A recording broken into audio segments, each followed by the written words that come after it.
নমস্কার, আপনারা দেখছেন ভয়েস অফ বাঁকুড়া। বাঁকুড়ার সব খবর, সঠিক খবর সবার আগে। বাঁকুড়ার বিজেপি প্রার্থী কে? গত 2 দিন ধরে এই প্রশ্ন ঘিরেই চলছিল জল্পনা।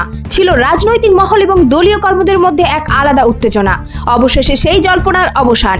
আজ জানা গেল কে হচ্ছেন বাঁকুড়া বিজেপি প্রার্থী।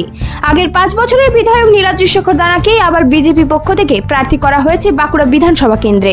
প্রথম ধাপে প্রার্থীদের তালিকায় বাঁকুড়ার নাম না থাকায় স্বাভাবিকভাবেই সাধারণ মানুষ এবং দলীয় কর্মীদের মধ্যে তৈরি হয়েছিল এক ধরনের অনিশ্চয়তা ও কৌতূহল। সবাই অপেক্ষা করছিল শেষ পর্যন্ত কে পাচ্ছেন টিকিট। আজ সেই অপেক্ষার অবসান ঘটাতেই এলাকা জুড়ে দেখা যায় এক আলাদা উচ্ছ্বাস।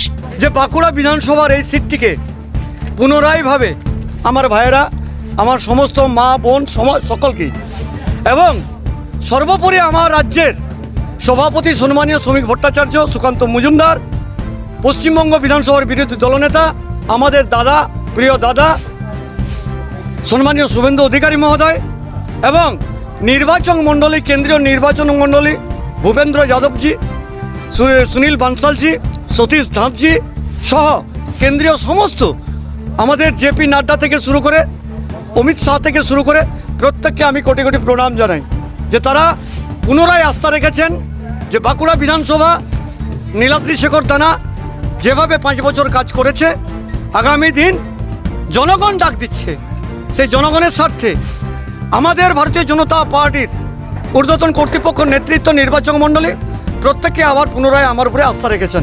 প্রার্থী ঘোষণার পরেই প্রথম দিনে প্রচারে নেমে পড়েন নীলাদ্রি শেখর দানা। তার সঙ্গে উপস্থিত ছিলেন বহু কর্মী সমর্থক। গেরুয়া আবিরে রাঙানো কর্মীদের উচ্ছ্বাস এবং স্লোগানে মুখর হয়ে ওঠে গোটা এলাকা। শুধু দলীয় কর্মীরাই নয়, সাধারণ মানুষের মধ্যেও এই প্রচার ঘিরে আগ্রহ ও উত্তেজনা লক্ষ্য করা যায়। সব মিলিয়ে বলা যায়, বাঁকুড়ার বিজেপি প্রার্থী ঘোষণাকে কেন্দ্র করে যে জল্পনা চলছিল তার অবসান ঘটার পর নতুন করে রাজনৈতিক উত্তেজনা তৈরি হয়েছে এলাকায়। এখন দেখার বিষয়, এই উৎসাহ ও জনসমর্থন আসন্ন নির্বাচনে কতটা প্রভাব ফেলে। বিধানসভা নির্বাচনকে সামনে রেখে সমস্ত রাজনৈতিক খবর আপনাদের কাছে তুলে ধরতে প্রস্তুত ভয়েস অফ বাঁকুড়া। আপনার এলাকায় যদি কোনো রাজনৈতিক কর্মসূচি বা গুরুত্বপূর্ণ ঘটনা ঘটে থাকে তাহলে আমাদের হোয়াটসঅ্যাপে জানাতে পারেন। আমরা সেই খবর তুলে ধরবো আপনাদের সামনে। বাঁকুড়া থেকে report Sinu, voice of Bankura. এই ধরনের গুরুত্বপূর্ণ খবর সবার আগে পেতে আমাদের চ্যানেলটি সাবস্ক্রাইব করুন আর ভিডিওটি শেয়ার করতে ভুলবেন না। আপনার মতামত কমেন্টে জানান আর লাইক শেয়ার করে ভয়েস অফ বাঁকুড়ার পাশে থাকুন।